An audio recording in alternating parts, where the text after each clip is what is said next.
시청자 여러분 안녕하십니까? 뉴스 리듬을 시작하겠습니다. 여야 간사가 조국 법무부 장관 후보자에 대한 인사청문회 일정에 접근을 했습니다. 다음 달 2일과 3일을 이틀간 여는 것으로 접근을 보였지만 청와대와 여당 지도부가 제동을 걸고 나서면서 상황은 다시 안개 속입니다. 뉴스 분석에서 자세히 살펴드리겠습니다. 회계 사기 혐의 등으로 기소된 삼성전자와 삼성바이오로직스 관계자들에 대한 첫 공판이 어제 열렸습니다. 본 혐의 전 증거인멸에 대한 재판이 진행 중인데 기소된 피고인 8명 모두 혐의를 전면 부인했습니다. 재판 상황 생생히 전해드리겠습니다. 국토교통부가 시공능력평가 100위권 내 건설사들의 사망사고 실태를 발표했습니다. 시평순위 2위인 현대건설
여당과 야당의 간사가 각각 조국 법무부 장관의 법무장관 후보자의 인사청문회 일정을 결정을 했습니다. 하지만 여당 지도부와 청와대가 반대를 하면서 상황은 다시 안개 속으로 접어들고 있습니다. 청와대와 여당 지도부의 반대 이유는 법정 시한 내에 인사청문회를 진행해야 된다는 것입니다. 취재기자와 함께 자세히 알아보겠습니다. 정치부 박주영 기자 나왔습니다. 자, 박 기자. 네. 지금 아직도 여야 간에는 이 일정을 두고 오늘 회의를 하고 있나요? 네, 지금 현재 법사위 간사 회의가 진행 중인데요. 예.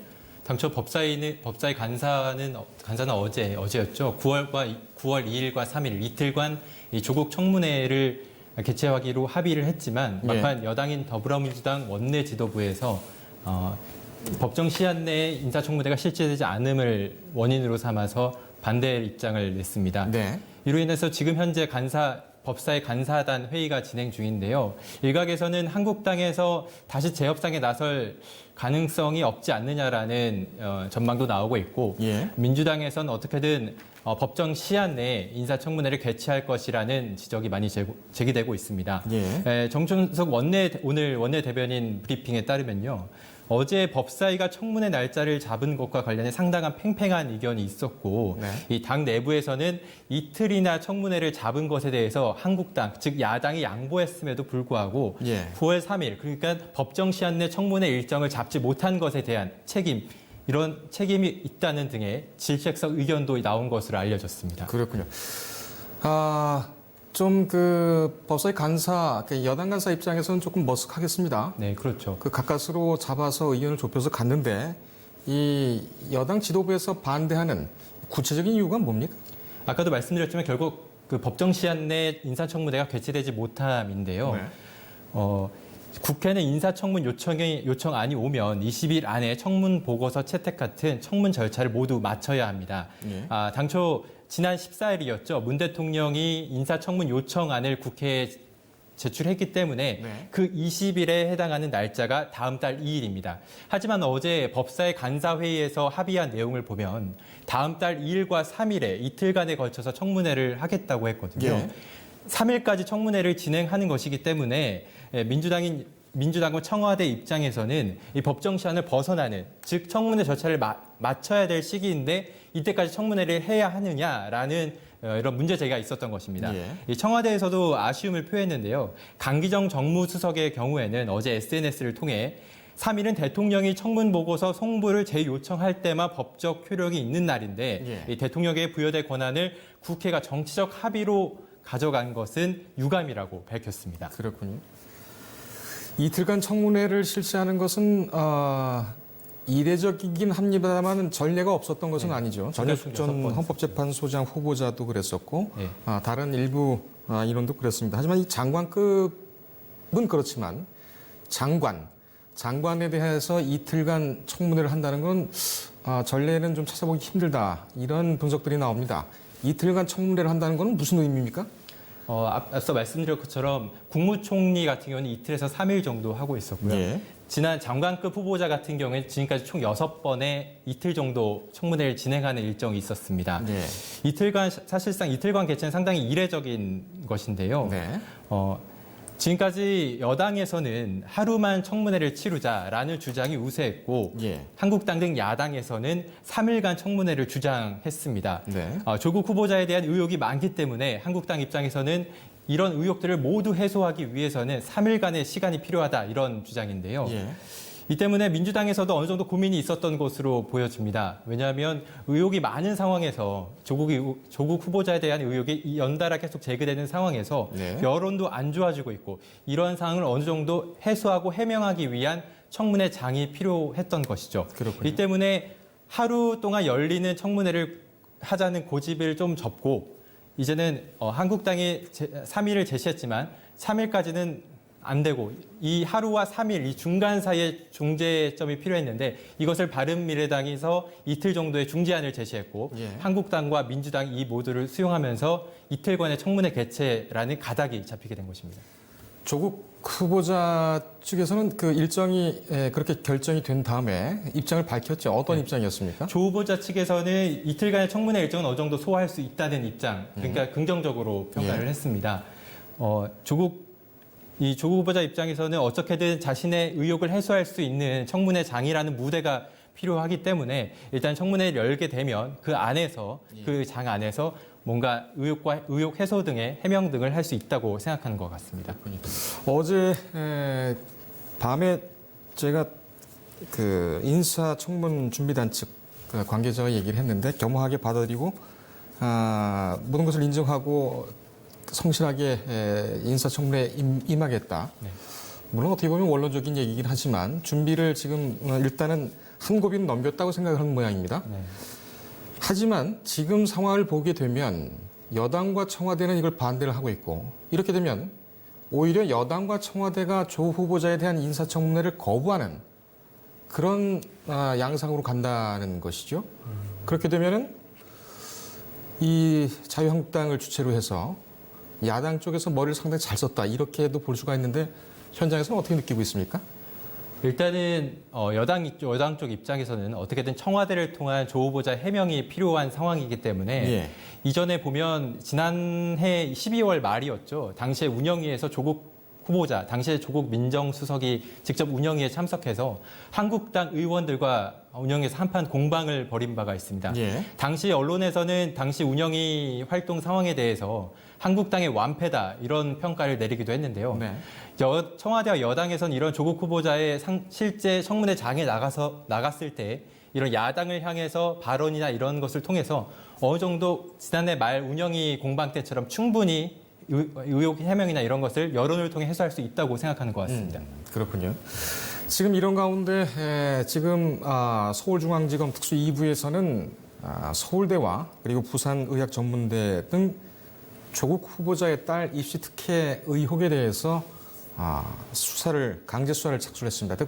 즉 다시 말해서 압수수색을 지금 진행 중인데 박 기자, 이 지금 딸 같은 경우도 그렇고 조 후보자의 인사청문회가 시작이 되면 증인 채택 문제가 상당히 좀 화두로 올라오지 않겠습니까? 네, 그렇죠. 근데 본질하고는 좀 빗나가는 것 같습니다. 인사청문회 대상은 조 후보자인데 가족들이 나오게 되는 그런 이상한 경우가 있을 것 같습니다. 이 난항이 또 예상이 되지 않습니까? 어떻게 보십니까? 네, 저도 이번 조국 청문회를 보면서 예상했듯이 지난번 윤석열 검찰총장 후보자 때 청문회가 떠올랐는데요. 당시도 윤석열 후보자에 대한 인사청문회 관련된 증인 채택과 참고인 채택보다는 네. 이 주변 사람들의 공세에 이루어진 이런 증인 채택과 참고인 채택이 많았습니다. 네. 이 때문에 여야가 치열하게 공방을 벌이기도 했는데요. 한국당에서도 이번 조 후보자 청문회와 관련해 딸을 포함해 주변인의 많은 분들을 증인과 참고인으로 채택하려고 있습니다. 예. 현재 한국당 안팎에서 거론되는 증인들은 대략 20명 정도 되는데요. 예. 조 후보자의 딸 조모 씨를 비롯해서 한국병리학회지에 실린 논문에 제일 저자로 올린 당국대 의대 장모 씨, 조 후보자 딸이 2차례 유급을 했음에도 6번에 걸쳐 1,200만 원가량의 장학금을 준 노한중 부산의료원장이 우선 꼽히고 있습니다. 예. 이 외에도 사모펀드와 관련된 증인과 그리고 오촌 조카 조모 씨 등도 거론되고 있는데요. 반대로 여당에선 이 야당에서 증인과 참고인 채택으로 거론되는 인사들을 봤을 때 이 정치 공세로 보인다는 측면도 있어서 예. 이런 측면에 의한 증인 채택과 참고인 채택은 결코 받아들일 수 없다는 입장입니다. 특히 예. 이 조 후보자의 가족을 증인으로 세우는 문제에 대해서는 적극 방어에 나설 것으로 보이는데요. 예. 이와 관련해 원래는 당초 오늘 오전 10시에 어제 청문회 일정이 확정되었기 때문에 오전 10시에 법사위에서 전체 회의를 걸쳐서 증인 채택과 참고인 채택 논의가 있을 예정이었지만 네. 오늘 민주당 원내지도부에서 청문회 일정을 약간 유보했기 때문에 이 증인 채택과 참고인 채택은 이후에 오늘 법사위 간사 회의에서 청문회 일정이 확정된 이후에 다시 논의가 될 것으로 보여집니다. 알겠습니다. 박 기자 취재를 참 잘했네요. 많이 했는데 조금 전에 보여주셨던 그래픽 다시 한번 보여주시겠습니까? 말로 나왔던 예산결산위원회, 교육위원회, 전체위원회 지금 여러 의원들이 얘기를 했던 부분들이 지금 나오고 있습니다. 법사위에서는 지금 누가 저격수로 준비를 하고 있습니까? 현재 법사위에서는 대표적으로 나서는 분이 김진태 의원과 그리고 예. 정점식 의원 예. 그리고 주광덕 의원 등이 공세적으로 나서고 있는데요. 정점식 의원 같은 경우에는 황교안 대표의 최측근으로 황교안 대표와 같이 공안검사에서 최전선에 나섰던 인사입니다. 네. 이렇기 때문에 무엇보다 조국 후보자에 대한 의혹을 굉장히 강하게 제시하면서 나서고 있고 김진태 의원과 주광덕 의원도 예전 윤석열 청문회 그때처럼 의혹 제기와 함께 이런 해명 요구를 강하게 요구하고 있거든요. 예.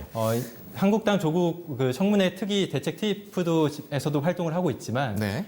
이 세 사람이 가장 활발하게 활동을 하고 있고 그 가운데 김도읍 현재 한국당 법사위 간사가 예. 이 뒤를 뒷받치면서 청문회를 준비하고 있는 상황입니다. 그렇군요. 김진태 의원이야 입심 세기로는 아주 정계에서도 그렇고 정계 밖에서도 그렇고 정평이 나 있는데 네. 정점식 의원은 좀 활용이 약하다 이런 지적도 있습니다. 네. 가까이서 봤을 때는 어떻습니까? 제가 정정식 의원이 지난번 4월에 재보궐선거 당시에 예. 직접 후보자일 때, 국회의원 신분이 아닌 후보자일 때 한번 인터뷰를 한 적이 있었는데요. 그랬었죠? 제가 개인적으로 느낀 정점식 의원 같은 경우는 굉장히 뭔가 언행에 신중하고 조심스러운 인사였습니다. 네. 그래서 상당히 검사로서 활약했을 때 그런 면면을 유추해서 생각했을 때와는 다르게 예. 조금 상당히 신중한 분이구나라는 생각을 많이 했는데요. 예. 지난번 패스트트랙 과정에서도 정점식 의원이 앞서서 나선 적이 있었거든요. 그 부분에 있어서 선거법에 있어서 굉장히 전문가이기 때문에 패스트트랙 관련해서도 앞서서 나선 적이 있었지만 네. 이번에 조국 후보자 청문회 관련해서도 본인의 이런 전문적인 지식을 활용할 수 있는 기회가 많지만 아직은 초선 의원이기 때문에 좀 신중히 가는 면도 있는 것 같고 네. 그런 면에서 좀 보폭을 신중히 접근해 가면서 하는 것 같습니다. 네. 알겠습니다. 공안검사들 원래 특성이 그렇습니다. 황교안 대표도 그렇고 지금 보면은 옆에서 전문적으로 정치를 해온 분들이 보면 좀 답답하다 이런 부분들도 좀 있을 수가 있습니다만 이번에는 어떤 카드를 들고 나올지 상당히 좀 기대가 됩니다. 잠옷. 지금 정의당 같은 경우에는 조국의 데스노트 어제 원래는 결정을 하기도 있었죠. 이게 미뤄졌어요? 정의당 같은 경우는 어제 조 후보자 인사청문회 준비단으로부터 이제 오후 3시에 회의를 열고 답변을 들었습니다. 예. 조 후보자의 부적격 판정 여부를 결국에는 인사청문회 이후에 결론을 내리기로 했는데요. 정의당은 어제 그 일부 소명이 준비단 측의 일부 소명이 충분하지 않다고 판단하고 추가로 이 소명을 조 후보자 측에게 요청하기로 했습니다. 그렇군요. 자, 지금 각 상임위 분위기를 보면 조국 청문회를 지금 뭐 방불케 합니다. 네. 아까도 그 그래픽이 나왔습니다만 예결위와 예결위와 교육위, 행안위 네. 여기서까지 다뤄지고 있어요. 네. 이 정도면은 뭐 블랙홀도 아주 상위급 같은데 지금 이 다른 상임위원회에서는 어떻게 이 상황들이 돌아가고 있습니까? 원래는 예결위 어제 열린 예결위 같은 경우만 해도 사실 결산 심사를 목적으로 연 예결위 회의였는데요. 예. 당시 이낙연 총리와 뭐 일부 장관들에게 집중된 모든 첫 질의는 조국 후보자 의혹과 관련된 내용이었습니다. 예. 그러니까 조국 후보자가 이런 의혹이 있는데 이에 대해서 어떻게 생각하시느냐. 조국 후보자의 청문회 전에 사퇴를 촉구할 장관으로서 예. 총리로서 제안할 의향이 있느냐 이런 질문이 대다수였거든요. 예. 어제 교육위와 행안위에서도 실제 법안 의결과 그리고 결산심사 내용이 있었음에도 불구하고 현장 질의 내용이 없었지만 실제 종합 의사 진행 발언을 함으로써 예. 질의를 대신하는 경우도 있었고요. 예. 이에 따라서 여당이 의사 진행인데 왜 조국 후보자를 거론하느냐 그런 반발도 내기도 했습니다. 이에 따라서 교육위 같은 경우에는 어제 예결위 같은 경우에는 밤 늦게까지 진행이 되긴 했지만 예. 교육위 같은 경우는 오전에 이런 조국 후보자를 둘러싼 공방으로 인해서 오전 한 2시간 후에 파행되기도 했습니다. 예. 참 국회의원들 일 안 하는 방법도 가지가지다. 네. 이런 생각이 좀 듭니다. 그러면은 이 조국 후보자의 인사청문 일정 이건 어떻게 결정이 되고 언제쯤 이 결론이 나오겠습니까? 오늘 일단 지금 법사위 관사 회의를 진행하고 있기 때문에 네. 오늘은 그래도 어느 정도 가닥이 잡히지 않을까 생각이 되는데요. 아까 앞서서 말씀드렸던 것처럼 한국당에서 이미 2일과 3일로 개최 일정을 확정을 했기 때문에 이거에 대해서 쉽게 물러날 수 있을까라는 우려가 듭니다. 예. 또 민주당 입장에서는 결코 법정 시한 내에 꼭 해야 된다는 입장이기 때문에 이를 둘러싼 공방이 오늘 오후까지 법사회의를 이후에도 계속되지 않을까 싶고요. 예. 일각에서는 국민청문회 얘기도 나오고 있거든요. 네. 오늘 정춘숙 원내대변인 같은 경우는 오늘 라디오 프로그램에 출연해서 국회 청문회뿐만 아니라 국민청문회도 고려하고 있다. 국회 청문회를 한다고 해도 국민청문회를 안 할 생각을 하고 있는 건 아니다라는 입장을 분명히 했거든요. 예. 이렇기 때문에 국회 청문회가 미뤄지면 국민청문회를 먼저 할 수 있다는 일각의 지적도 전망도 나오고 있고 국회 청문회가 좀 더 앞서서 하게 되면 이 해명이 부족한 부분을 국민청문회로 대신할 수도 있다라는 의견도 나오고 있습니다. 알겠습니다. 금년간 그러면은 결정이 되겠군요. 결정이 되면은 다시 한번 나와서 설명과 이 취한 바를 좀 전해주기 바랍니다. 오늘 고생했습니다.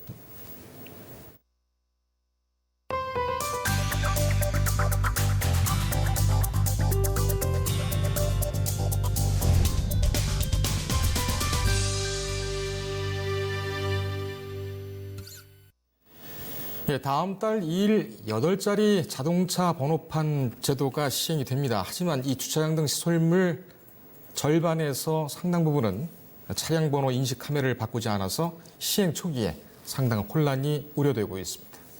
보도에 김한희 기자입니다. 다음 달부터 자동차 번호판이 현행 7자리에서 8자리로 바뀝니다. 우리나라 자동차 등록 대수가 작년 말 2,300만 대를 넘어서면서 현행 7자리 번호 체계만으로는 감당하기 어려워졌기 때문입니다. 자동차 번호판이 7자리에서 8자리로 바뀌면 등록번호는 현재보다 2억 1천만 개가 늘어납니다.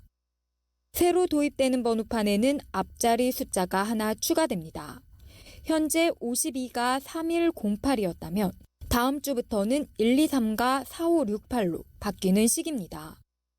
기존의 흰색 번호판을 그대로 유지하는 페인트식 번호판은 다음 달부터, 왼쪽에 태극 문양 홀로그램 등 청색 문양을 포함한 번호판은 내년 7월부터 시행됩니다. 기존의 흰색 번호판을 그대로 유지하는 페인트식 번호판은 다음 달부터, 왼쪽에 태극 문양 홀로그램 등 청색 문양을 포함한 번호판은 내년 7월부터 시행됩니다. 정부는 번호판 체계 변경에 맞춰 공공기관과 쇼핑몰, 민간 주차장 등에서 사용하는 차량 번호 인식 카메라에 업데이트 속도를 내고 있습니다. 현재까지 공공부문은 97.9%로 거의 완료가 됐지만 아파트 등 민간 부문은 70.4%로 추정돼 상대적으로 대응 속도가 더딘 상황입니다. 이에 국토부와 지자체는 업데이트가 조속히 완료될 수 있도록 민간 부문에 지속적으로 동력기로 했습니다.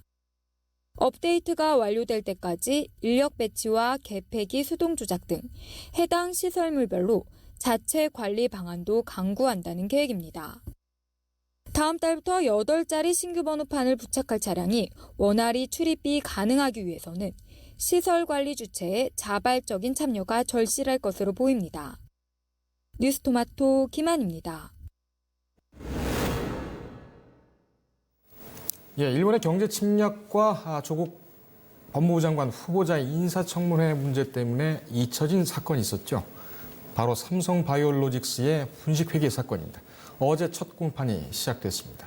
취재기자와 함께 재판 상황 자세하게 전해드리겠습니다. 법조팀 최소윤 기자 나왔습니다. 자, 최 기자. 네.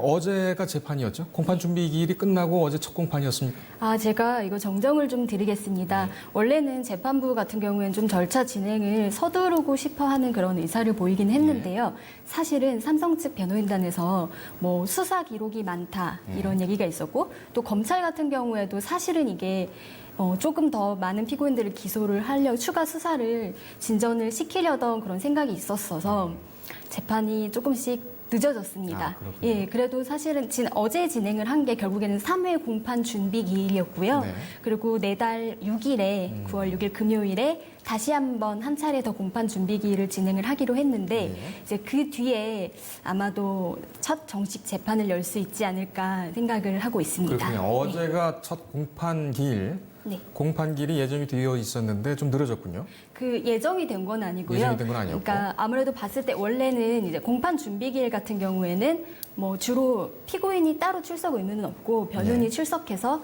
뭐 그 검찰의 공소 사실에 대한 그런 의견을 간략하게 뭐 인정한다, 인정하지 네. 않는다 하는 걸 밝히고 그다음에 검찰이 증거를 신청을 하면 이 중에 어떤 걸 동의한다, 어떤 걸 동의하지 않는다 이런 의사를 밝히면 그거에 따라서 재판부가 뭐 증인은 몇 명을 신문하면 되겠다, 뭐 어떤 증거로 조사를 하면 되겠다 이런 재판의 그 계획을 잡아가는 그런 과정인데요. 네, 쟁점 정리를 하죠. 예, 그렇죠. 근데 삼성 이제 변호인단이 여럿이 있는데 그 중에 이 삼성전자 측 부사장들과 삼성전자 상무 5명을 공동으로 변호하는 그 변호인이 있는데 예. 이쪽에서 공식적인 그 정식 그 공소 사실에 대한 의견 진술을 미뤄왔습니다. 예. 그래서 사실은 어제 그 3회 공판 준비 기일까지는 그 기일 전까지는 서면으로 좀 제출을 해달라고 재판부가 당부를 했는데 예. 어제 같은 경우에도 이미 제출은 되지 않았고 대신에 그래도 한 가지 진전이 있었던 건 법정에서 뭐 약간의 의견을 밝혔습니다. 뭐 대략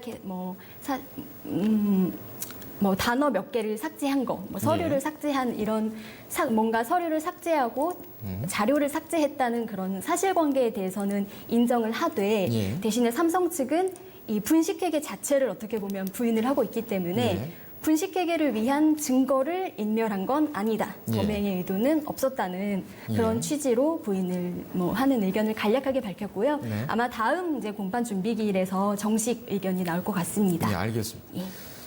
지금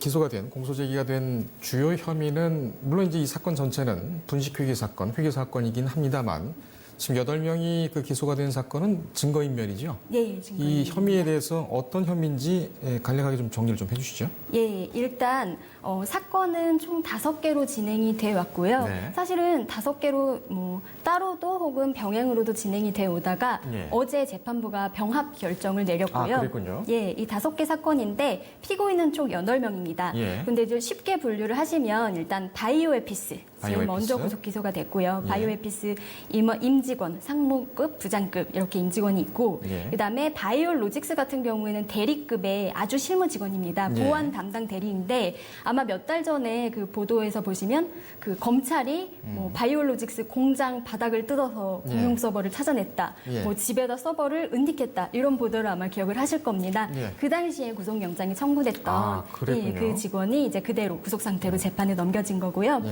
마지막 세 건 같은 경우에는 전부 다 삼성전자입니다. 예. 그 여기 사업지원 TF가 아마 보이실 겁니다. 예.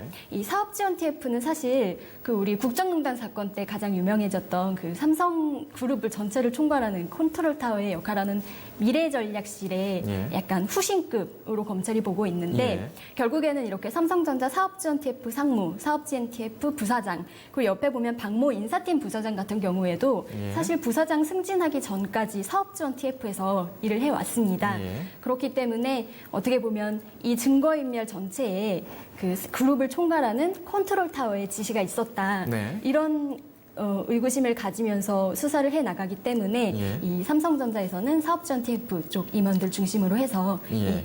3건 그리고 총 5명이 기소가 되는 상태입니다. 알겠습니다. 예. 말을 조금만 천천히 해주길 바랍니다. 네. 예.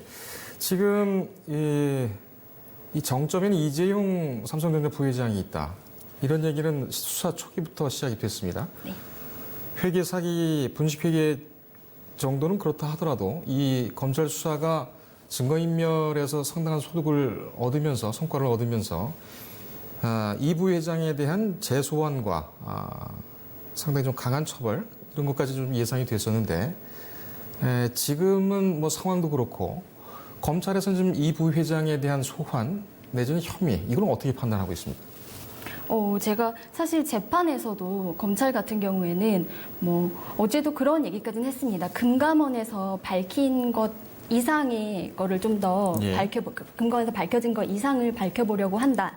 뭐 이런 발언도 하기는 했었고요. 예. 그다음에 사실은 공소 제기에서 공소 사실에서 보면은 이게 타인의 형사 사건과 관련해 증거를 인멸했다 얘기가 나옵니다. 예. 그래서 이 타인을 뭘로 볼 것인가, 타인의 형사 사건을 뭘로 볼 것인가 했을 때 검찰이 명확히 이게 바이오로직스의 분식회계만이라는 의미를 얘기하지 않았습니다. 예. 그러니까 뭐 조금 더 수사를 해서 밝혀내겠다 이런 식으로 좀 크게 얘기를 하고 넘어간 게 있었거든요. 예. 그래서 아무래도 추가 수사와 그런 기소 계획은 갖고 있는 걸로 보입니다만 네. 사실은 뭐 이 지금 8명의 피고인이 구속 기소된 그 전후로 다들 아시다시피 바이오로직스 김태한 대표 같은 경우에는 예. 그 구속영장을 2번이나 청구를 했는데 기각이 됐습니다. 그랬죠. 사실 아까 전에 그 삼성전자 사업진 TF 부사장이랑 인사팀 부사장이 그 구속되던 시점에 이 김태한 대표도 같이 영장을 청구를 했었습니다. 예.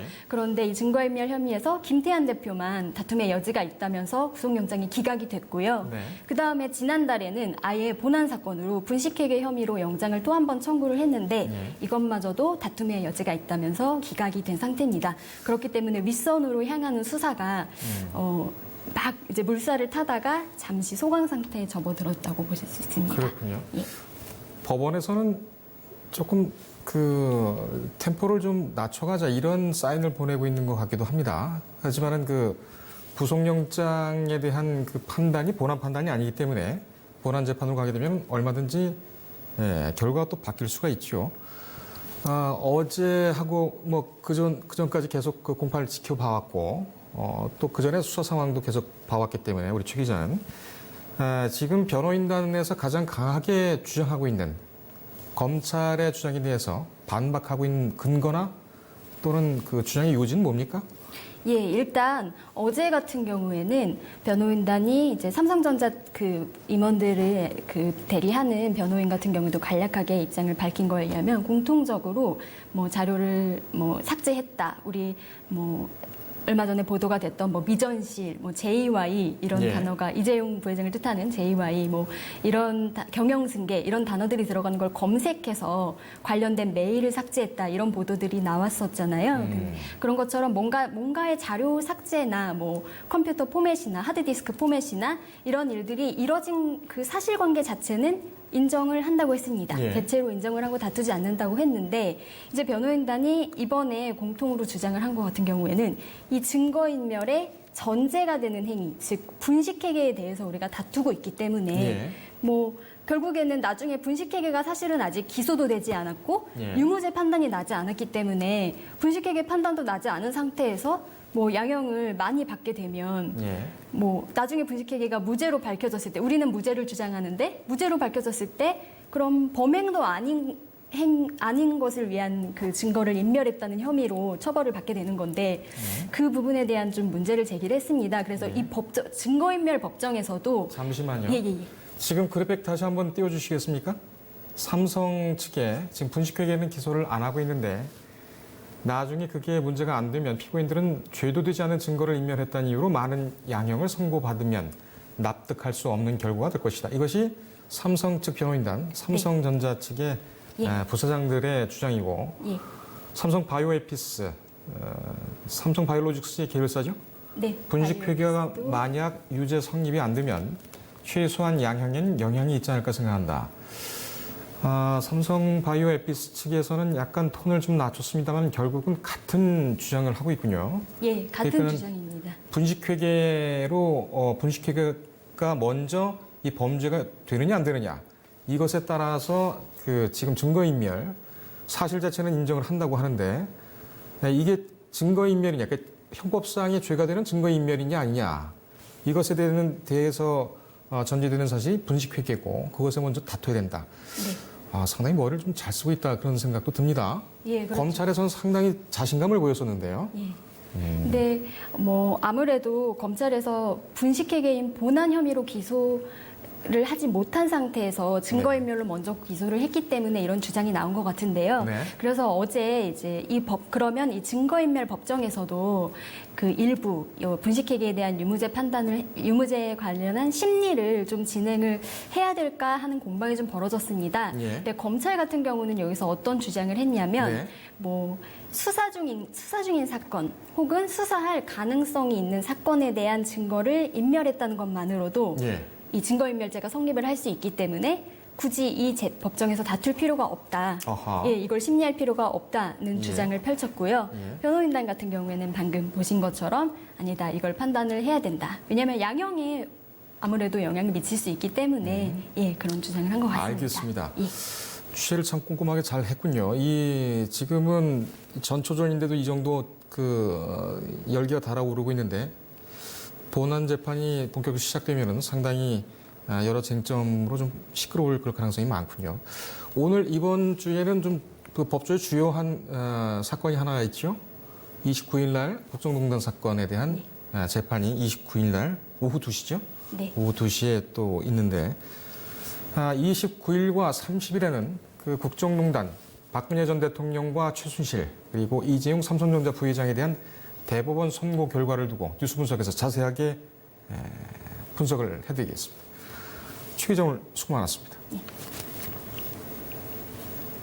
예, 법조팀 최소윤 기자였습니다. 다음 소식입니다. 국토교통부가 시공능력평가 100위권 내 건설사들의 사망사고 실태를 발표했습니다. 시평순위 2위인 현대건설 현장에서 지난 7월 한 달 동안 근로자 3명이 숨졌습니다. 대형 건설사인 대림건설과 대우건설도 각각 1명씩 아까운 목숨이 희생됐습니다. 현장에 나가 있는 취재기자 전화로 연결하겠습니다. 조용훈 기자. 네. 예, 오래 기다렸습니다. 자, 어제 국토교통부가 시공능력평가 100위권 내 건설사들 사망사고 통계를 발표를 했지요. 네, 어제 국토교통부가 시공능력평가 상위 100위 건설사 중에서 지난 7월 한 달 동안 사망사고가 발생한 회사들의 명단을 공개를 했습니다. 앞서 말씀하신 것처럼 현대건설을 포함해 대림산업, 대우건설, 현대산업개발, 중흥건설, 신동아건설 등 6개 건설사가 이름을 올렸는데요. 이들 6개 건설사가 시공 중인 공사 현장에서 사망자는 총 8명인 것으로 집계됐습니다. 지난달 31일 목동 빗물 저류 배수시설 수몰 사고로 근로자 3명이 숨진 현대건설이 가장 많은 사망자가 발생을 했고요. 나머지 5개 회사들은 각각 1명씩 사망자가 발생한 것으로 집계됐습니다. 국토교통부가 이렇게 사망 사건과 관련된 통계를 직접 이름을 밝히면서 건설사들의 이름을 밝히면서 발표한 것은 좀 이례적인데 이 특별한 이유가 있습니까? 우선 최근 들어서 크고 작은 건설 현장 사망 사고가 이제 늘어나면서 정부 이제 주무부처인 국토부에서도 안전 불감증을 예방하기 위한 이제 조치를 취한 거로 볼 수가 있고요. 그리고 작년 12월에 건설기술진흥법을 대폭 개정을 했는데 올해 이제 7월부터 건설 현장에서 발생하는 모든 건설 사고를 건설 안전 종합 정보망이라는 그 망을 통해서 이제 국토부가 실시간으로 보고를 받고 있습니다. 그래서 이번에 공개된 명단 역시 이 정보망을 통해 신고받은 건설사들을 토대로 발표가 되는 것입니다. 일정 규모의 건설 현장에 대해서는 그 불시 점검이죠. 지금 8월부터 시작이 되고 있습니까? 예, 지금 진행 중인데 정부는 우선 120억 이상의 대규모 건설 현장에 대해서 불시 안전 점검을 실시할 예정입니다. 그래서 지난해 같은 경우는 120억 이상 규모 현장에서 총 114명이 사망을 했는데요. 국토부에 따르면 올해 상반기 산재 사고로 인한 사망자는 총 465명인데 이 중 절반이 건설업 현장 사망자였습니다. 그래서 이렇게 120억 이상의 일정 규모 이상에 대해서 우선 불시 점검을 진행한다는 방침입니다. 그렇군요. 그리고 부실 사업장에 대해서 이제 확인이 된다고 하면 국토부 차원에서 사법 처리나 과태료를 부과할 방침입니다. 예. 그렇다면은 불시 점검 대상 건설사들도 대충 윤곽이 나왔겠군요. 예, 작년 기준으로 주로 사망 사고가 많이 발생했던 건설사들이 이제 대상이 될 것으로 전망이 되는데요. 우선 국토부는 지난해 각각 3명의 사망자가 발생했던 GS건설 그리고 중흥토건건설을 대상으로 불시 점검을 진행한다는 계획입니다. 알겠습니다. 오늘 고생했습니다. 예, 정책부의 조영훈 기자입니다. 다음은 농협에서 어제 있었던 행사에 대해서 저희 취재기자가 취재를 해왔습니다. 먼저 리포트 보시죠. 범농협이 농촌의 미래인재 육성을 위해 올해 450억 원 규모의 장학금을 지원합니다. 범농협 동시장학금 전달식이 26일 서울 중구 농협중앙회 본관에서 개최되었습니다. 김천농협, 양서농협 등 7개의 지역법인과 농협재단이 지원하는 고등학생 114명, 대학생 276명 등 400명의 장학생에게 장학증서가 수여됐습니다. 사실 농사를 지으면서 가장 고민거리가 뭐냐면은 자녀들의 학자금입니다. 농업 소득은 낮은데 학자금이 계속해서 올라가고 있어서 농민들이 굉장히 부담이 되는데요. 그런 부담을 덜어드리기 위해서 저희 보험농협은 농민 자녀들에게 장학금을 지급하고 있습니다. 그런데 오늘은 이 장학금을 전국 동시에 우리 학생들에게 지급하는 행사를 갖게 됐는데요. 오늘 전체적으로 보면은 4만 5천 명 정도의 학생들에게 우리가 450억 정도의 장학금을 오늘 지급함으로써 우리 학생들이 농촌의 자녀로서 큰 꿈을 이룰 수 있도록 하는 뒷받침이 되기 위해서 오늘 장학금을 동시에 수여하게 됐습니다. 농협은 그동안 지역 법인마다 따로 실시한 장학금 전달식을 이날 처음으로 전국 통합 행사로 진행했습니다. 행사에는 장학증서 수여 및 선서식, 성공스토리 시청, 치어리딩 공연과 오찬 간담회 등이 준비됐습니다. 오후에는 명문대 탐방, 남산타워 투어가 이어졌습니다. 농업 장학금을 받게 돼서 너무 기쁘고요. 이번에 받은 장학금으로 나중에 농업에 가서 일할 때 열심히 쓰겠습니다. 지역 농축협을 포함한 범농협에서는 지난해 장학생 3만 9천 명에게 369억 원을 지원했습니다. 올해 상반기에는 1만 8천 명에게 156억 원의 장학금을 지원했고 연말까지는 4만 5천 명에게 총 450억 원의 장학금을 지원할 계획입니다. 범농협은 농촌 장학생 자긍심 고취와 장학금 확대를 위해 통시 장학금 전달식을 앞으로도 계속해 이어가겠다는 방침입니다. 뉴스토마토 신병남입니다.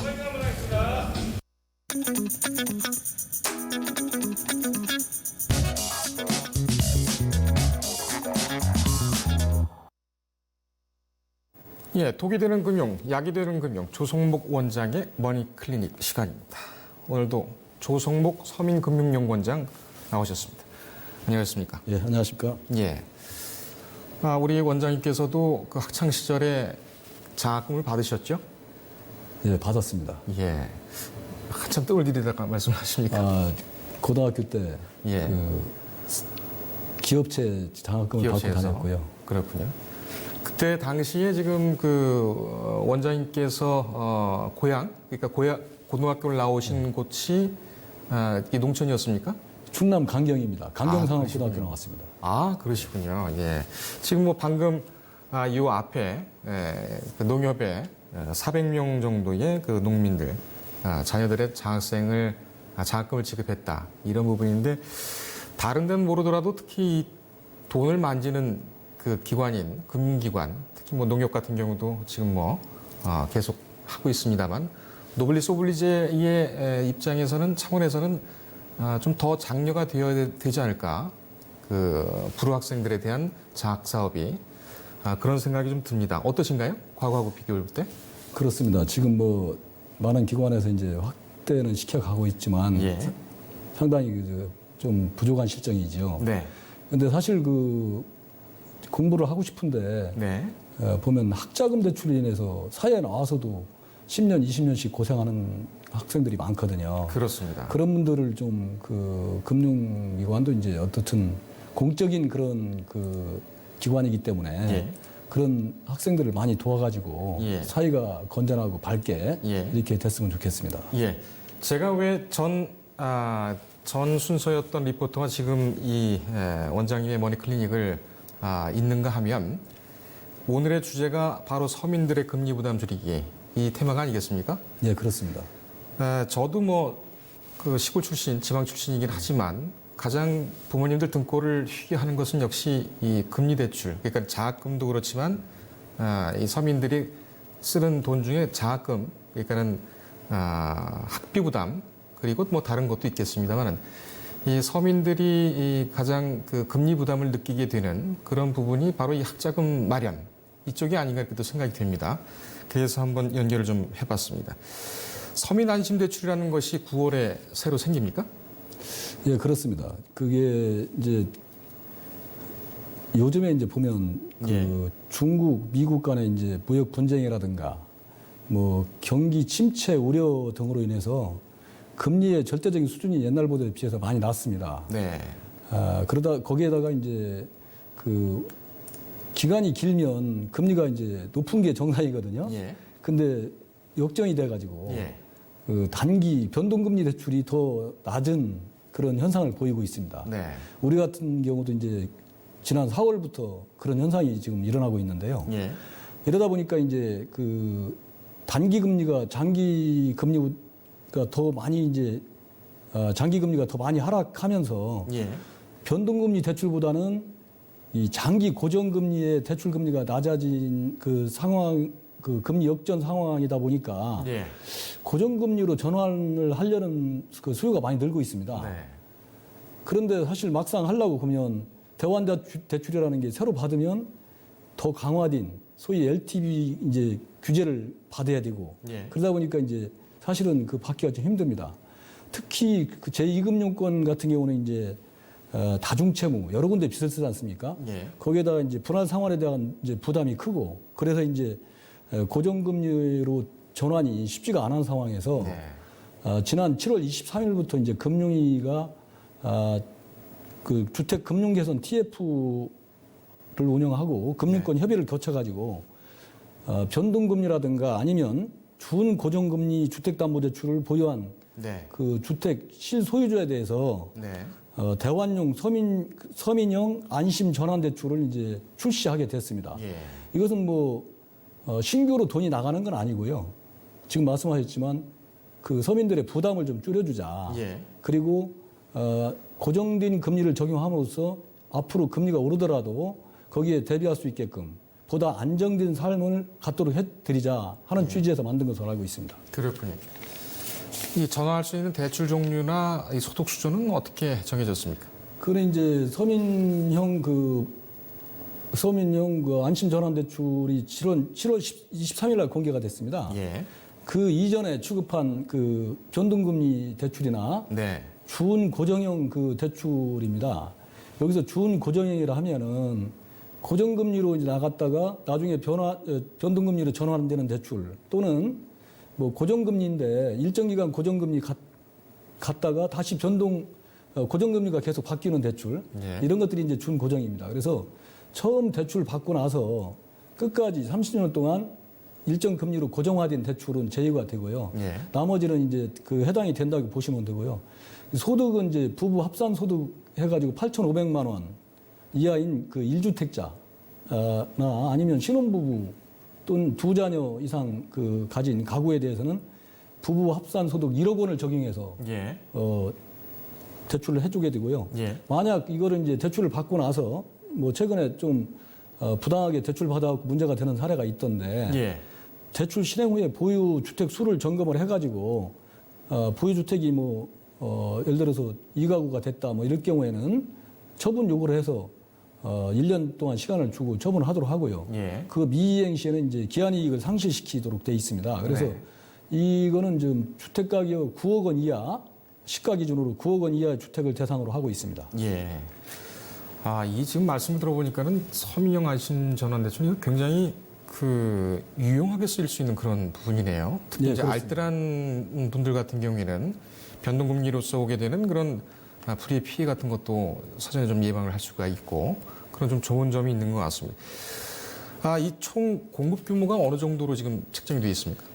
20조 원 정도로 20조 취급을 원이요? 하고 있습니다. 네. 이제 어떻게 보면 이게 그 신청액이 이 20조 원을 이제 막 넘어서면 이제 재원은 한정돼 있기 때문에 이거를 이제 그 주택 가격이 낮은 그 순으로 취급을 할 예정입니다. 이거 근데 저는 이렇게 보면서 이 안심 전환 대출이라든지 서민을 위한 그 여러 가지 금융 상품을 출시를 하지 않습니까? 이게 특히 이제 정부 주도로. 근데 이 돈이 다 어디서 오는 겁니까? 재원이?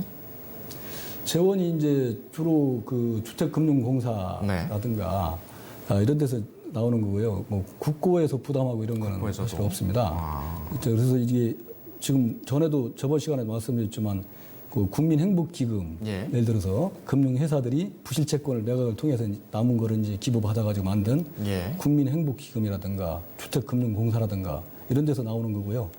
지금 이 대출 같은 경우는 이제 사실은 뭐 기존 대출의 금리를 부담을 경감시켜주고 그리고 이제 기간을 이렇게 고정화시켜주는 그런 거기 때문에 추가적인 그런 비용 부담은 안 되는 것이죠. 그렇군요. 결국은 나라가 살림을 잘해서 돈을 마련해가지고 서민들을 위해서 돌려서 사용을 한다. 이렇게 이해를 하면 되겠습니까? 쉽게? 조금 다른가요? 네, 뭐 그런 측면이 강하고요.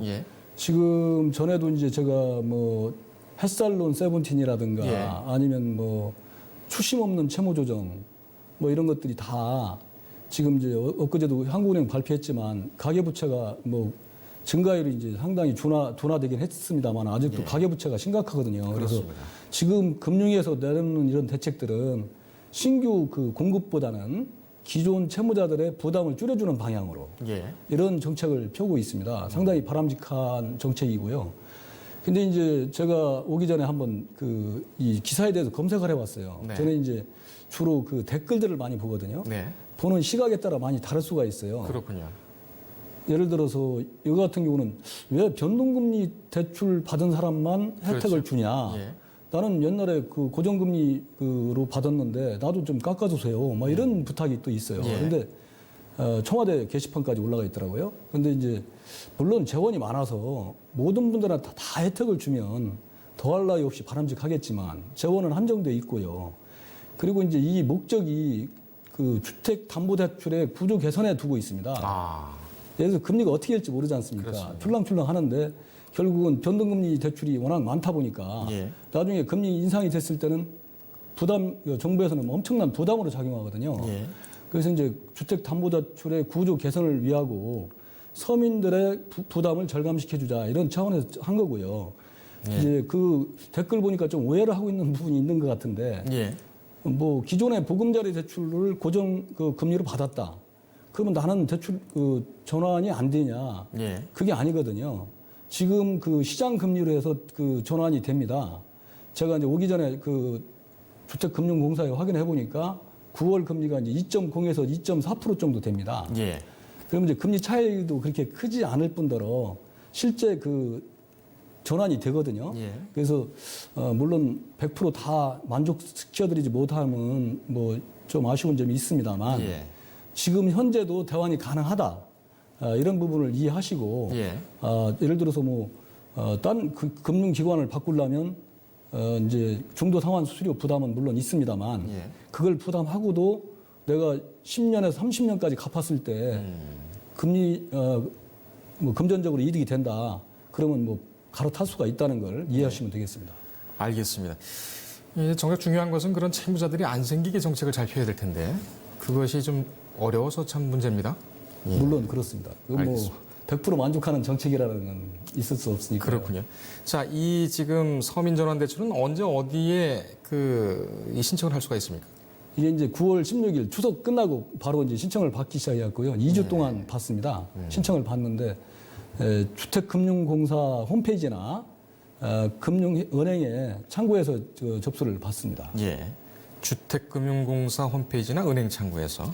그렇습니다. 그래서 이제 이게 접수를 이제 홈페이지 같은 게 24시간 그 하수가 있거든요. 예. 그래서 바쁘신 분들은 주택금융공사 홈페이지에서 하면 되고요. 예. 이제 예를 들어서 주택금융공사 홈페이지하고 그 전자약정이라는 게 있습니다. 예. 서면으로 안 하고 전자약정을 다 이용할 경우에는 0.1%포인트의 그 금리 혜택도 주어집니다. 네. 그래서 접수를 마감하게 되면 심사를 거쳐서 이제 2달 이내에 순차적으로 대환이 되는데요. 예. 이 기존 대출이 있는 분들 같은 경우는 다 있는 분이기 때문에 이게 이제 취급 후에 3년이 경과되지 않았는데 네. 갈아타게 될 경우에는 중도 상환 수수료를 해당 기관에 납부를 해야 됩니다. 예. 납부를 하고 나서 이제 신청을 하면 차주는 그 전환 대출로 대환된 달 보통 예. 이제 그러니까 뭐 10월, 11월이 되겠지요. 예. 그때부터 이제 새로운 금리를 적용받게 됩니다. 그 금리가 1.2% 정도 중도 상환 수수료가 그렇고. 그렇습니다. 예. 알겠습니다.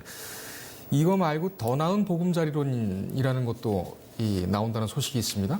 이거는 이제 개선해서 기존에 있는 걸 개선해서 그렇습니다. 출시하는 건가요? 예. 그게 이제 제2금융권 주택담보대출을 이제 가지고 네. 이 차주한테 이제 지원하던 그런 제도였습니다. 그래서 이제 그런데 이제 이러다 보니까 주택담보대 2금융권이 아닌 예. 예를 들어서 은행이라든가 뭐 다른 데 대출이 있는 분들은 이걸 이용을 못 하는 거예요. 네. 그리고 이제 또 하나는 실제 해당 금융회사에 가서 체크리스트에 다 체크를 받고 오게끔 이렇게 돼 있다 보니까 예. 절차상에 좀 번잡함이 있었고요. 네. 그리고 이런 것들을 이제 개선해서 지원하는 건데요. 예. 다중 채무자 및 LTV가 상당히 좀 높은 채무자의 경우에도 예. 이 더 나은 보금자리론 이용이 가능하도록 네. 대환 대출인 기존 대출의 범위를 이제 확대했습니다. 예. 그 얘기는 뭐냐면 꼭 2금융권 대출이 아니더라도요. 예. 은행이라든가 다른 금융회사 대출이 있는 다중 채무자의 경우에도 예. 통합해서 취급을 할 수 있고요. 네. LTV 요건도 좀 상향 조정을 해가지고 예. 대출을 받도록 용이하게 했습니다. 예. 그래서 이제 이거 같은 경우는 이것도 이제 개선된 게 9월 2일부터 적용이 바로 되거든요. 아, 그렇군요. 되는데 이거는 이제 여러 군데 이렇게 대출이 있을 수 있고요. 예. 아니면 하나의 주택인데도 뭐 대출 여러 군데 대출을 받을 경우가 있을 수 있기 때문에 이런 경우에는 이제 해당 금융회사는 안 되고요. 예. 주택금융공사 홈페이지에 가서 해야 됩니다. 홈페이지에서. 그래서 해당 금융회에 찾아가서 상담을 하면 예. 해당 홈페이지를 안내를 해드리도록 이렇게 예. 해놨습니다. 알겠습니다. 여기까지 진행하겠습니다. 다음엔 한번 사례들을 직접적으로 접수를 하셔서 사례풀이로 해서 이런 서민의 금융 문제, 이런 문제를 한번 풀어주시는 것도 좋을 것 같습니다. 다음에 한번 그렇게 준비를 해볼까요? 그렇습니다. 그것도 좋고요. 저는 이런 정책들이 정말 알려져야 되거든요. 근데 이제 알려지는 방법이 예. 여러 가지가 있을 수 있는데요. 이거는 기존 대출 이용자들한테 해당되는 얘기입니다. 네. 그렇지 않습니까? 예. 기존 대출 쓰는 사람들의 전환을 해주는 거니까 그거를 이분들한테 신용정보사나 이런데 예. 이분들 정보가 있습니다. 네. 이분들한테 메시지라든가 아니면 메일로 개별 안내를 해가지고 예. 홍보를 했으면 하는 생각입니다. 알겠습니다. 그 부분은 따로 시간을 저희가 마련을 해서 좀 깊게 알아보도록 하겠습니다. 오늘 감사합니다. 예, 감사합니다. 예, 조성목 서민금융연구원장과 함께 했습니다. 퀴즈 보시겠습니다. 어제 퀴즈의 정답은 국치일이었습니다. 당첨자 대한도굴협회. 축하드립니다. 예, 오늘 퀴즈 보실까요? 기업이 재정 상태나 경영 실적을 실제보다 좋게 보이게 할 목적으로 부당한 방법으로 자산이나 이익을 부풀려 계산하는 회계는 무엇일까요? 삼성바이오로직스가 지금 이 혐의로 재판을 받고 있죠. 회계 사기로도 회계 사기라고도 합니다. 정답을 아시는 분께서는 뉴스토마토 유튜브를 접속하셔서 구독을 신청을 해주시고 지금 스트리밍 되고 있는 이 채팅창에 정답과 메일 주소를 남겨주시면 되겠습니다. 추첨을 통해서 당첨되신 분께는 슈퍼개미의 왕초보 주식 수업을 보내드리겠습니다. 예, 오늘 뉴스 리듬 여기까지 하겠습니다. 시청해주신 여러분 고맙습니다.